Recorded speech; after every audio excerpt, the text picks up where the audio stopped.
Nabi ancam betul itu. Man kana lahu sa'ah falam yahus falyamut in sha'a yahudiyan wa in kana nasraniyan.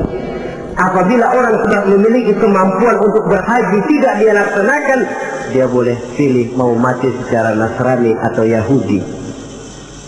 Keistimewaan daripada ibadah haji. Pertama, ada ibadah yang dititik beratkan kepada kekuatan badan, yang disebut ibadah badaniyah. Misalnya puasa atau sholat. Ada pula ibadah itu yang titik beratnya adalah hati, yang disebut ibadah qalbiyah. Umpamanya zikir khafi, zikir yang tersembunyi. Dan ada juga ibadah itu yang disebut ibadah maliyah, ibadah yang titik beratnya justru kepada harta, seperti zakat, infak atau sedekah. Adapun haji gabungan dari ibadah badaniyah, qalbiyah, maliyah. Badan ikut melaksanakan, hati turut juga, harta pun keluar.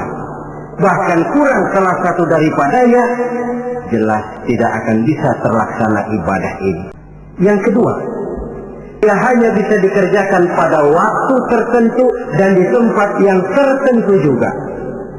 Di mana Nabi bersabda, al-hajjul mabrur laisa lahu jazaa illal jannah. Bahwa haji yang mabrur tidak ada balasan lain dari Allah kecuali surga. Apa yang sebaiknya dipersiapkan? Pertama, dan ini yang terpenting, niat. Jangan ada niat lain selain niat ibadah karena Allah. Kalau niat kuat, maka dalam pelaksanaan ibadah haji nanti, jangankan bertemu dengan yang enak, bertemu dengan yang tidak enak pun akan jadi enak. Apa yang dirasakan?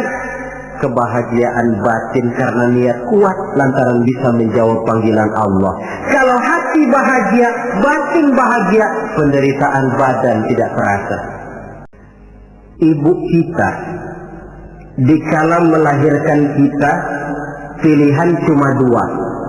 Kalau tidak hidup, mati. Begitu anak lahir dengan selamat, di tengah kepedihan tiada tara, si ibu senyum. Alhamdulillah, anak saya lahir dengan selamat. Sakit, pedih, menderita, tapi kalah oleh kebahagiaan hati melihat anaknya lahir dengan selamat. Jika sudah rapuh niat, nilai ibadah tidak akan sampai kepada tingkat kesempurnaannya. Yang kedua, apabila bapak, saudara, ibu-ibu sudah sampailah di tanah haram nanti, puas-puaskan di sana melaksanakan ibadah. Mumpung sudah ada di sana. Apalagi di tempat-tempat yang mustajabah, di mana doa dijawab Allah, puaskan diri melaksanakan ibadah. Mumpung ada di sana. 1 rakaat di Masjidil Haram sama nilainya dengan 100.000 rakaat di masjid-masjid lain. Tahun depan belum tentu kita bisa kembali lagi. Taruh kata rezeki ada tapi umur belum tentu ada. Taruh kata umur sampai tapi rezeki belum tentu ada. Yang ketiga, kalau nanti sudah sampai di tanah haram, entah di Mekah dan Madinah, semua hal-hal yang tidak menyenangkan yang menimpa kita, carilah sebab di dalam diri sendiri. Itu obat yang paling mujarab. Sebab kita ke sana memang dengan pengakuan segala dosa. Saya punya seorang teman. Dia di sini nggak pernah kemana-mana. Begitu masuk Mekah jalan-jalan melulu. Temennya kasih tahu, Ji, jangan jalan-jalan melulu, nanti susah dicari kalau ada perlu. Nepuk dada. Anak Betawi nih nggak bakalan keder katanya. Selesai dia jalan-jalan mau kembali ke rumahnya, putar-putar nggak pernah ketemu tempat dia tinggal. Sampai 2 hari Akhirnya dia bertemu seorang syekh. Tuan syekh, bagaimana saya ini? Sudah 2 hari mau pulang nggak ketemu rumah. Nah, kamu memangnya kenapa? Dia pikir-pikir, saya juga sih, lidah ini nggak terjaga. Pakai nepuk dada, nggak bakalan salah jalan lah, nggak bakalan keder lah. Nah, karena kau masuk Masjidil Haram, tawaf, sembahyang sunnah, sujud di depan Ka'bah, akui dosa dan kesalahanmu. Dia masuk tawaf, sholat sunnah, sujud di hadapan Allah, mengakui kesalahannya, keluar dari Masjidil Haram, kelihatan rumahnya. Dalam apa yang dipesankan Allah, la rafasa wala fusuq wala jidala fil hajj. Di dalam melaksanakan ibadah haji itu jangan sampai ada rafas. Rafas, kata-kata kotor, kata-kata yang bisa menimbulkan rangsangan.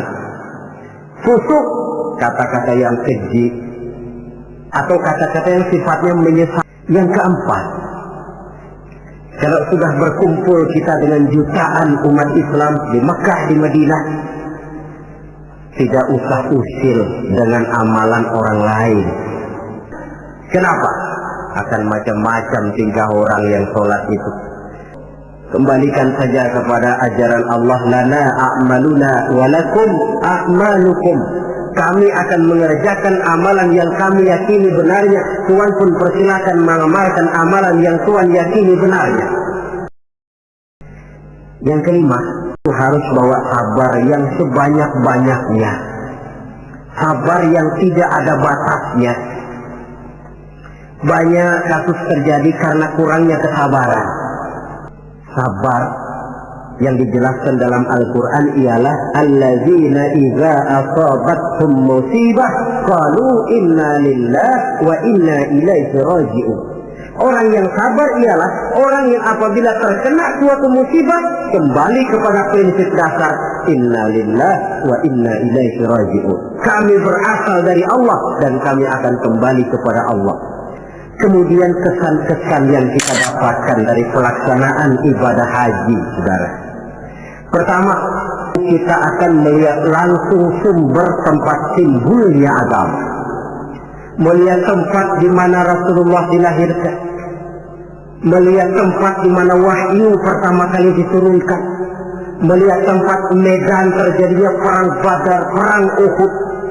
Dari menyaksikan langsung tempat timbulnya agama, timbul at-tamalluk ad-diniyah, rasa memiliki agama, sense of belonging, rasa kecintaan kepada agama dengan mengadakan analogi dan perbandingan.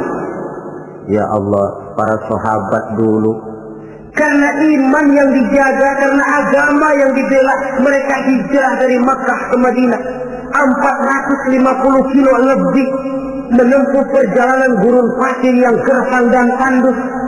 Zaman itu kendaraan paling zeek onta. Untuk menegakkan akidah, melaksanakan syariat, mereka harus perang. Kita ini melaksanakan agama ibarat nasi mas tinggal nyuap. Ada rasa kebanggaan, ada rasa tanggung jawab. Yang kedua kesan saya, orang bilang ibadah haji itu katanya Kongres Umat Islam Internasional.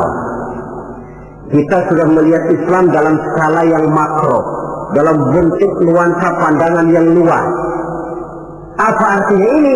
Artinya seorang muslim itu tidak boleh bermental seperti katak di kolong tempurung, merasa diri paling besar karena tidak pernah kemana-mana. Tapi dilihat Islam dalam kancah internasional, sejak dari warna kulit sampai kepada bahasa, sampai kepada bentuk manusia, macam-macam berkumpul. Tapi apa?